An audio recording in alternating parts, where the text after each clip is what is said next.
Gremlin here with a solo episode. I wanted to welcome everyone back. I really hope you guys loved last week's episode, which was the Halloween episode. We had a lot of fun making it, and it was kind of a challenge, but we had a lot of fun. I noticed I got like a really big, huge spike in brand new downloads, like from past episodes and that episode. I don't know if it's from that episode, but I'll take it. I'm super excited. So if this is your first time listening, welcome. And if you're a returning listener, welcome back. Episode drink for this week. I don't have an alcoholic drink. I'm drinking an Alani, and I'll tell you why. Number one, I need the energy. Number two, it's delicious. This one is the pink slush one. Normally, I would like drink a Celsius for the energy drink, but I went with Alani this time, and I think I might stick with it. I don't know. Alani, I'll reach out to you. Maybe we can do a sponsorship. I don't know. I'm dreaming over here. But the main reason I don't have an alcoholic drink is because I have been having the absolute worst sciatica pain. I don't know really what to do for it other than like stretches, and I don't know. I woke up yesterday and I must have done something weird. I like tweaked it and it's been hurting all day yesterday. But this morning I woke up and it woke me up. Like I was like actually in pain. So I did take some medicine for it, and I didn't want to drink alcohol with the medicine because I didn't want to be incapacitated today or possibly feel sick. I don't know. But that's why no alcohol today. It's just going to be a sober episode, which might be a good idea because this episode is going to be entirely dedicated to the Gremlin Guidance. I had told you guys before that I was going to do Gremlin Guidance with my guests, which I still plan on doing. But the two guests I've had on, Michael and Jay, since I said that, we were so wrapped up in our conversation that we never did Gremlin Guidance. And the episode I did with Michael, I only put out like an hour and 20 minutes of it. We filmed for like 2 hours. So there was so much more that got kind of cut out. And yeah, it's just, we just didn't have time for it. So I can't just say I'm going to, do something and then not do it. And you guys have been sending in some guidance questions. So I'm going to do my best to answer them myself. I want to remind everyone that I am not a psychologist, not a therapist, I'm not a psychiatrist. I should go to one myself, but I don't have a doctorate or anything. Any advice that I give is going to be like if you're asking a friend for advice. Don't take it to heart. If I say something that you don't agree with, that's totally fine. This is just my opinion. And also with the guidance, I don't have the entire story of what's going on. Some listeners did give some backstory, but I'm working with what I got. I'm going to do my best to answer this properly and hopefully give some guidance. And if you are having an issue that's kind of similar to this, maybe this could give you a little insight. I'm not sure, but we're gonna do our best. I'm kind of nervous. So yeah, we'll get started. Okay, hold on, let me change my position. And if you're watching on YouTube, I feel like I'm sitting like a blob, because sitting like with my leg half up and like kind of tilted is helping me. Also, if anyone has some suggestions on what else I can do other than stretching and popping pills, please let me know because I am suffering. Okay, so let's get started. The first one, I love the way she signed it. She signed it offended in Ohio. So if anyone wants to send in some stuff and sign it kind of like that, makes me feel kind of like Dear Abby. If you don't know who Dear Abby is, it was kind of like if you like wrote into a newspaper for like kind of like this, like, oh, what would Abby do? I feel old trying to describe that. Okay, anyway, so offended in Ohio says, I've been having some issues with my mother-in-law. A small backstory. My husband and I live in Ohio with our 2 kids, ages 7 and 4. My in-laws lived in their hometown in Connecticut, but after my father-in-law passed away 2 years ago, my mother-in-law has moved to the same town we live in to be closer. The relationship I've had with her before has been fine. We got along during vacations to each other and nothing out of the ordinary. Now that she has moved 5 minutes away from us, I feel smothered. She always has something to say about everything, and everything is in all capital letters. Now that my youngest is in preschool, I have time to go to the gym, which she says makes me, quote, shallow and vain. When I meal prep for the family, she makes snide comments about my husband and her grandchildren having to eat leftovers the next day. I'm at my wit's end. How would you handle this situation? Signed, Offended in Ohio. Okay, so I'm going to preface this by saying I don't have any personal experience with this. I've gotten along with any past boyfriend's mothers, like nothing, bad. Like we got along. I was close to one of them, and the other one I never really met because she lived far away.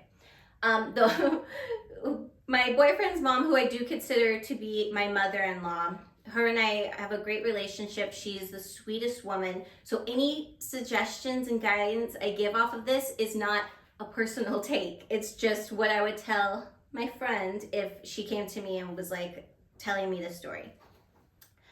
I kind of think maybe if you haven't, you need to like talk to your husband about this, because this is his mom. You don't want to offend her, but also she kind of needs to know her place in a way. Maybe she doesn't realize she's coming off rude, and if she is, that she's obviously doing it, on purpose to be, backhanded and make you feel some type of way. Or maybe she just doesn't realize that she's doing it. I don't know. This kind of reminds me, honestly, of like, if anyone's seen that show, Everybody Loves Raymond. It's a show about a husband and wife and their 3 kids, and across the street they live from his parents, and they're insane. So I would get your husband involved in this and let him know like what's been said, how it makes you feel, and maybe he can help remedy the situation.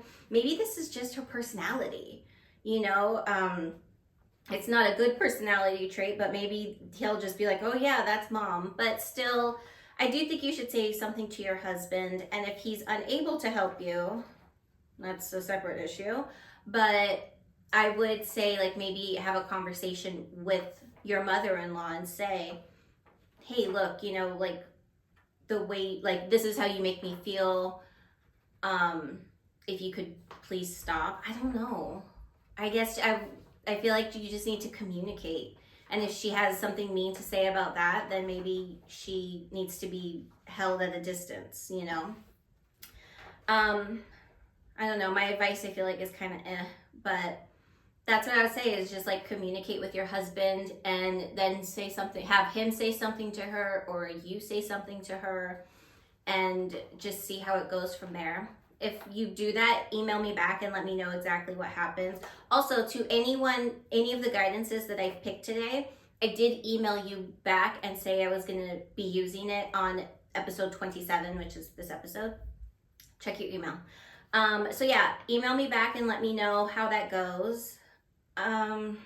Yeah, I guess communication is my advice, to just say something. I don't know if it's good advice, but I don't know. I guess let's move on. Sorry, Offended in Ohio. Okay, next one is Anonymous. Anonymous says, lately I've been realizing that one of my friends might not actually be a good friend at all. She constantly makes me feel small, turns everything into a competition, and only seems to show up when it benefits her or she has nothing else going on. I've tried to brush it off, but it's starting to wear me down and make me question the friendship altogether. How do I deal with a friend who makes me feel worse instead of better? Signed, Anonymous. Okay. I have had to cut off several friends because the way I feel is that my time is precious, and I'm not going to put time and effort into a relationship that isn't serving me in a positive way, which I don't want that to sound selfish, but I mean, you have to be selfish with yourself and your own time when it's not being reciprocated. If she's showing up for you only if she has nothing better to do, that's not a friend. That's just somebody who is trying to fill her social calendar. And she makes me feel small and turns everything into a competition. There's nothing worse than having someone in your life who's like a one-upper, who they always have to have, oh, theirs is bigger and better, or what they're going through is so much worse than yours, or oh my God, you wouldn't understand this because you've never had to deal with it. That's not a friend. That's just someone that's like a frenemy almost. It's like the competition is annoying. And I have had a friend in the past who always had to say something, or, even like when I had accomplishments in my life and I was excited about it, if I told her, she would always have something negative to say. She was an extreme pessimist. And for a long time, it always bothered me. And I did eventually say something to her about it, and nothing ever changed. And it's like, why am I going to put time and effort into a relationship that the only effort she's putting into is negativity? And so I would just say, again, I guess I'm going to say communication is important. If you haven't said anything to her, maybe you should say something to her. Again, maybe she's not realizing that she's like this, but I'm sure it's like people who have like miserable lives want to make others feel as miserable as they do. It's Taylor's all the time, misery loves company. And these people usually don't change. So I would just honestly kind of say something to her, or just straight up distance myself. There's that saying, I'm probably going to get it wrong, where it's like, stop watering the plants and see how many grow, or something like that, where it's just like, if you don't reach out to her, is she ever going to reach out to you, kind of thing. And, if you're not reaching out to her and she's never saying anything to you, then she's just an acquaintance at that point. So I understand the frustration and the annoyance of having to deal with someone like that. I mean, even like with starting this podcast, there were some people who I didn't tell them until, I announced it, because I didn't want them to like rain on my parade. And, that sucks. You should want to share your accomplishments. And the people I did share it with were super excited and were, wanting to, come on the podcast and support me and, just like be involved and be encouraging. But there's others who will always be the rain cloud in the group, and you're just like, oh God, like I really don't want to hear the negative comments that are going to be said. So, your time is precious. It's your most valuable asset. So I would just kind of distance myself, because there's nothing worse than having someone in your life who makes you feel less than, like you said, she makes you feel small. Why would you want someone around you who makes you feel small? So yeah, I would just distance myself, and I'm sure you're not the only one she's doing this to. I'm sure if everyone's probably thinking it, no one's just saying it to each other. That's usually the way it goes, unfortunately. And yeah, just focus on the friendships that are, beneficial to you, that make you feel good, that, you end the conversation feeling good or excited or better about yourself. Those are the friendships you should focus on, and the relationships you should, tend to. The other ones, you don't need it. Okie dokie. The next one. Hopefully that's good advice. I don't know. Again, I'm trying. Okay. The next one is Cecilia. Cecilia asks, what are your personal relationship red flags? I've been consciously single for about 3 years now, just focusing on myself and finishing grad school, and finding a job after graduation. Now that I'm situated, I've decided I want to start seeing what is out there, but I have no idea what I should be looking for. Signed, Cecilia. Okay, well, first of all, congratulations on finishing grad school and finding a job. That's a huge accomplishment, so you should give yourself a pat on the back for that. And my personal relationship red flags, I could say, lying, cheating, all that, but that's a little broad, and I feel like that should be like everyone's relationship red flags. Something a little more, not personal, but a little more niche would be if you're having a conversation with someone and all they do is talk about themselves and they don't ask you questions about yourself or try to get to know you. It's just almost shallow. That's a red flag for me. If I'm like having a conversation with someone and they have nothing to say, like they have to ask me or they only talk about themselves, it's like, of course I want to get to know you, but you don't want to get to know me. Like it should be a 50-50 conversation kind of thing. Even like now in my current relationship, we've been together for 7 years? 7, 6, 8, 7. I think it's 7. Okay. I don't know. I can't do math. Okay. We've been together for some time. And, we still ask each other about like our day, because we, don't spend the days together. Ask each other, how was work? How was this? You ask each other about your day. And then, I still ask him questions about himself. Like if I see something on TV that, was a funny question that, a husband asked a wife or vice versa. I'm like, well, what would you do in that situation? It's just, like you should always still want to get to know the person that you're with. So I think the theme of this episode might be just like communication because communication is key. You have to, you don't want it to be boring either. You want to like go back and forth and have banter and do this and do that. I'm a talker. If I'm comfortable with someone, I yap consistently. So yeah, I would say that's like a personal relationship red flag is if, shallow, only talking about themselves. Like I want to get to know someone, but I want someone to care about getting to know me. So I think I'm going to stick with that. Anything else? I can't really think of anything else. Again, it's just like the basics. You want someone who treats you right. Someone who treats others right. If you're at a restaurant, do they treat the waiter, nicely? Do they tip is a really big one. But yeah, just like, I guess you said personal, so I'm going to stick with that one. And Cecilia, I hope you write me back and let me know what happens. I haven't been like in the dating game in a long time, but I have friends that are dating and looking and hooking up with this person or breaking up with that person, and it's easy to see some red flags, but yeah, I guess that would be like my personal one, like right off the bat. Okay, the next one is anonymous, and I did want to add a trigger warning.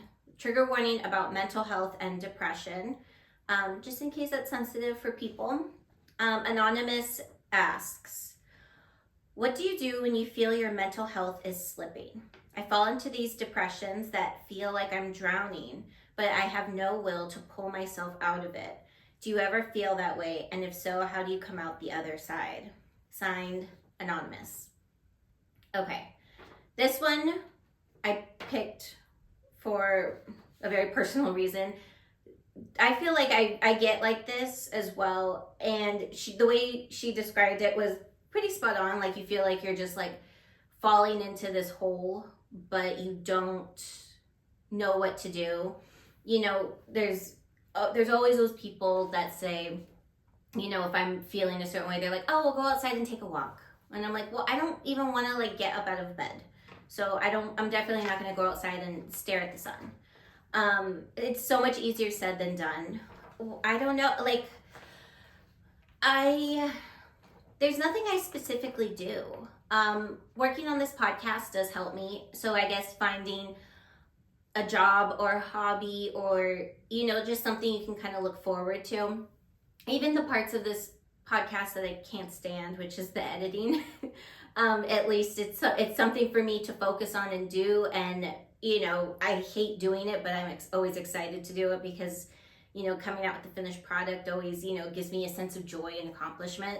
So I would say finding something that you can just find like little parts of joy in.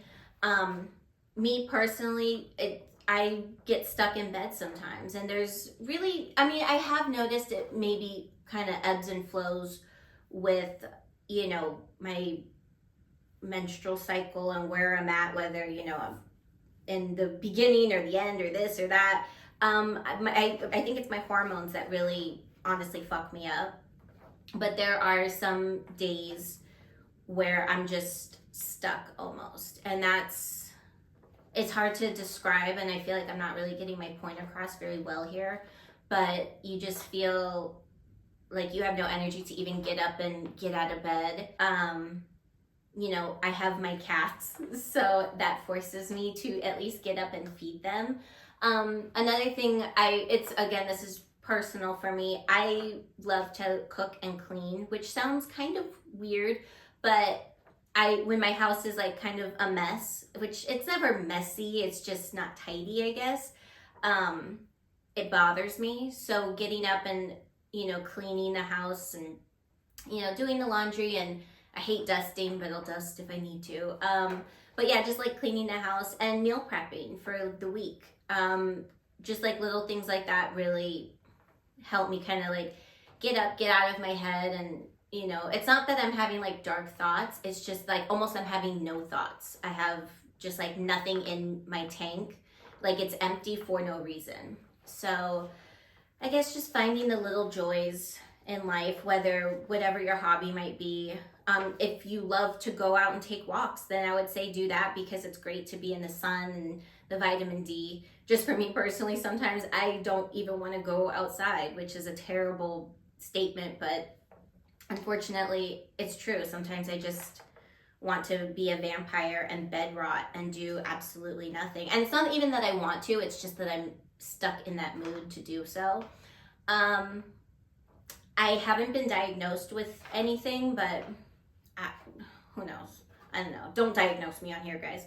Other than that gremlin test that we took. I already found out I'm a narcissist, so I don't really need any more diagnoses. But yeah, I don't really have like a great answer for this. It's just, I guess, finding little joys. And if you need to take a mental health break, then do so. Sometimes you just need to like have your body reset, and then just always know that like what you're feeling, it's going to get better. You know, you at that moment you feel like, even like I have nothing going wrong in my life, but everything's, you know, great, and I'm in a great relationship, and I, you know, love my life, but there's some days I'm like sad for no reason.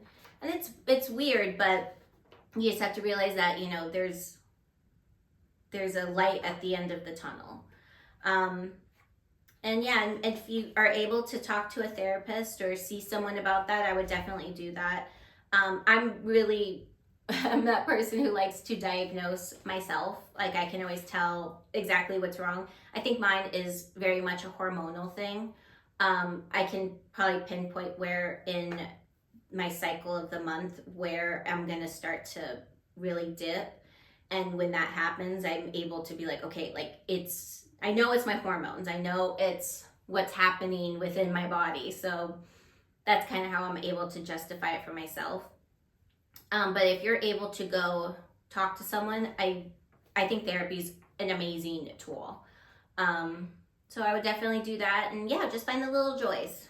So hopefully that helps, and hopefully you're feeling better, and just know that you are not alone. Almost everyone I am friends with and talk to, they have these moments. Like you feel like you're alone, but you're not. Literally almost everyone knows what you're going through and what's going on and how you feel. It's just in that moment you feel alone, but you're definitely not alone at all.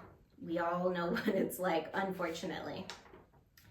Okay, and lastly, we're gonna end on a happy note because we can't end on sadness. The last one is from Brianne.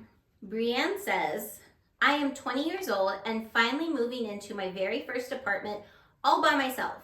Any tips? All right, well, congratulations, Brianne. Let's see, I moved out when I was 19, I think.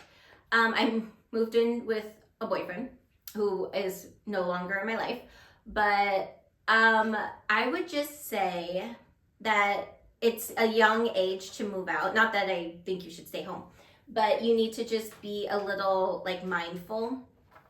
Obviously safety is number one, so get to know your neighbors or your area. And I would say the biggest thing is budgeting. Don't spend crazy amounts of money, going out or going out to eat. I would say get familiar with cooking for yourself if you're not used to like cooking to begin with, and ask like friends or family and see if they have some recipes that you can take, and that way you can.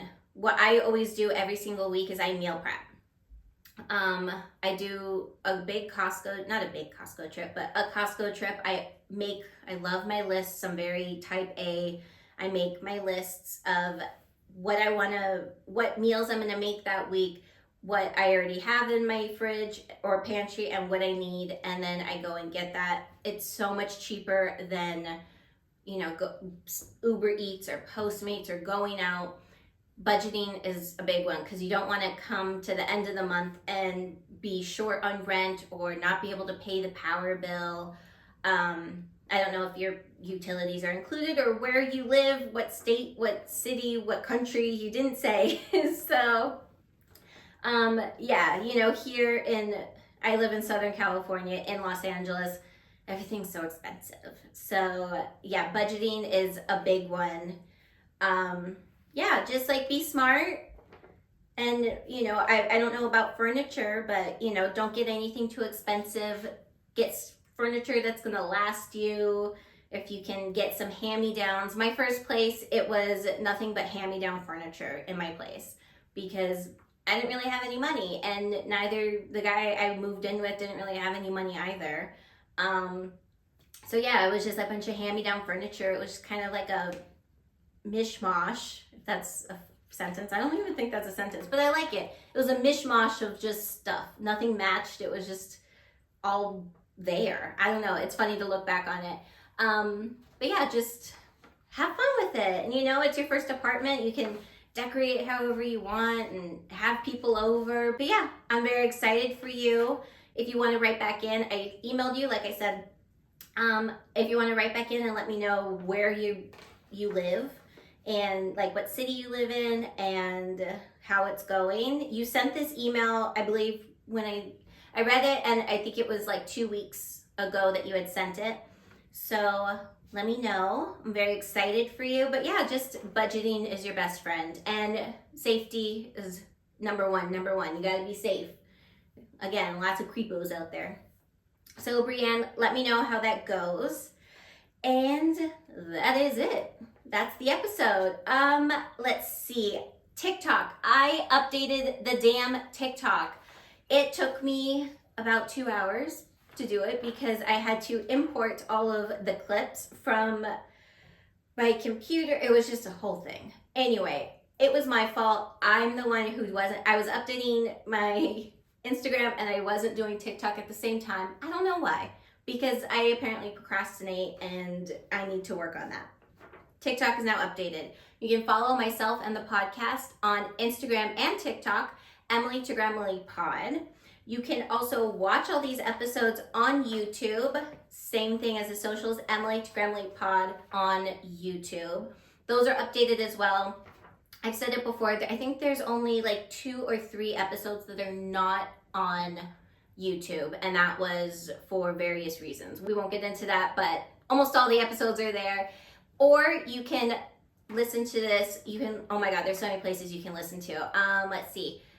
Apple Podcasts, Spotify, iHeartRadio, Castro, Listen Notes. There is a video on my Instagram and TikTok. I believe it's on TikTok as well, where it lists every single place you can listen to this podcast. If you're watching it, also listen to it. I need the downloads. The more downloads I get, the more chances I get to get brand deals and sponsorships and get signed to a network, and that is the ultimate goal. And if you have your own gremlin story, you have a piece of juicy gremlin gossip, or if you need gremlin guidance, hopefully I did good today, you can email the podcast, emilytogremlinpod@gmail.com. Make sure to put in the subject line exactly what it is, and make sure to let me know if you would like to remain anonymous, or you could sign your name.